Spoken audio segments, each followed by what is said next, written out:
Previously, Amira brought up that the great believer of inaction, harmony and peace, is in favor of military action. Now, let's see to what extent he approves military action. Amira? Well, before anything else, I would like to thank you first for inviting me here to your show. It's my pleasure to be here answering all your questions. If I answer that question, weapons are tools of violence. A decent man will avoid them. Lao-Tzu is against military action. He claims that weapons are tools of fear and that good people will avoid them.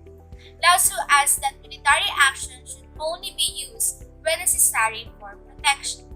In my opinion, if military intervention is used in times of necessity and with restraint, I believe it is justified. He also argues that if peace is broken, how can a person be satisfied with themselves? Once a person starts a war, he is up for his own funeral. He dislikes war because, as a spiritualist, he believes that no one should be in charge of taking another man's life. And he believes that conflict can be stopped if the government does not take the military as its power to rule the world. And lastly, the Tao-te is hard on warfare, claiming that it is simply leads to more violence. Then he goes on to talk about how peace is his highest value because without peace, a man cannot be content. To connect this, based on verse 31, it seems that wars only bring violence and despair to everyone involved, whether you are one of the soldiers or just another civilian.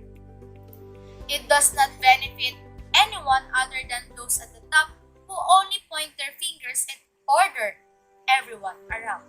Regardless of killing or being killed in a battle, what awaits everyone is death and bloodshed, a grim means of achieving peace.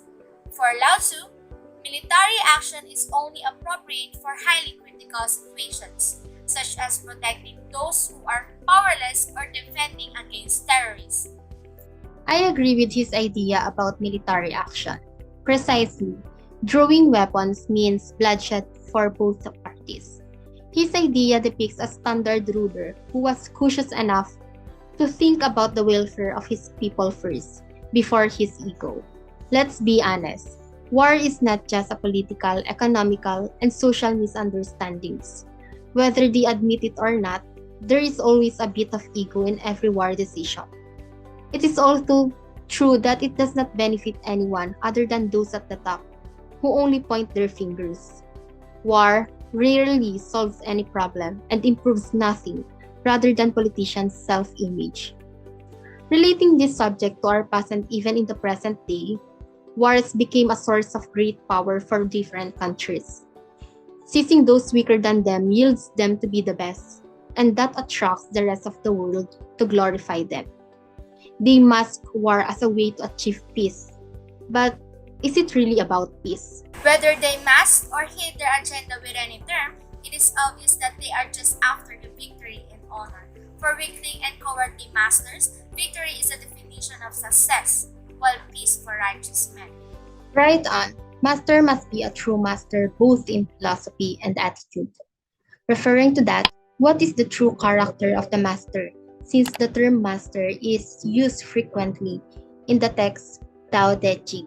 If you've read the book, you've probably noticed that practically every chapter contains references to master.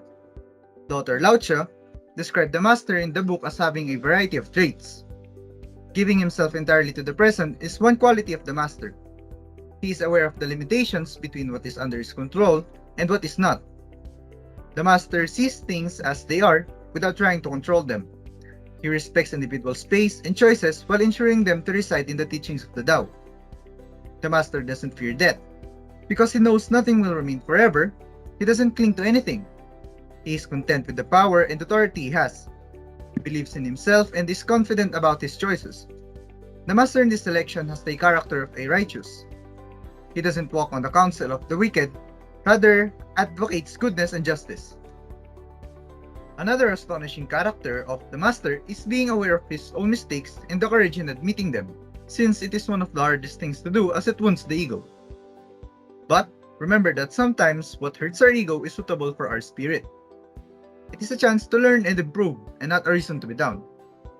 Like the Master, we must be keen in observing our own flaws and learn from them. This will help us recognize our true self and assist us in working our improvements. Finally, the Master is not an envious and greedy Master. In fact, he despises greediness and desire. According to him, when people desire, they become envious of others. This leads to greediness and competition. It is the beginning of chaos and war between parties, and as mentioned a while ago, the Master wants no one but peace. Governing is really not a simple task. We mentioned a while ago that a master or ruler must possess great philosophy and attitude. However, we learned that he also must possess great character. It was so easy to spot good character, right? We, humans, have the ability to observe and determine good characteristic in people, and therefore, we must choose leaders who have these credentials to ensure that the power and authority we give them are taken responsibly. Personally, I don't want an overpowerful government because Lao Tzu is correct. We people will become powerless if that happens. According to Lao Tzu, moderation is essential in the government since an overpowering government will harm the people. In Lao Tzu's teachings, it says that laws make people less effective, and also weapons make people insecure, and subsidies make people unable to rely on themselves. If the government becomes overly involved in society, such as by raising taxes, it can eventually lead to poverty, with individuals being hungry and potentially becoming homeless. Therefore, a domineering government only serves to discourage and despise people. Lao Tzu teaches that to be a successful leader, one must learn to follow the Tao. The role of government is to release individuals and not to restrict them. Once the government applies all the teachings of the Tao, its people will become grateful and respectful. When the government does not hoard the people, rather, it trusts them, the people will continue to do the right thing in return for this trust. Furthermore, Lao Tzu describes in his teachings how the practice of Tao enables individuals to be content, which then leads to a content society and ultimately a content nation. And therefore, that is why moderation is important in the government. Past and present day generations, moderation is undeniably indispensable, almost in every aspect of life. It is right to avoid excessiveness. Excessive power will tempt leaders to use power for their personal interest. We have seen it with the country's increasing corruption index. Absurd amounts of law and regulation will suffocate followers. The increasing number of youth strikers proves it. People are blinded by the idea of numerosity, but according to Sadhguru, an excess life is not a good life. Excess of everything leads to perversion and depression. There, you are done understanding the Tao-te. On behalf of everyone, I would like to thank guests for today, Amira, Anne, Sherlette, Mark, and Renz. It's such a pleasure to converse with you. Thank you. Thank you for having us, Ryza. Thank you, Ryza. Thank you. Thank you very much.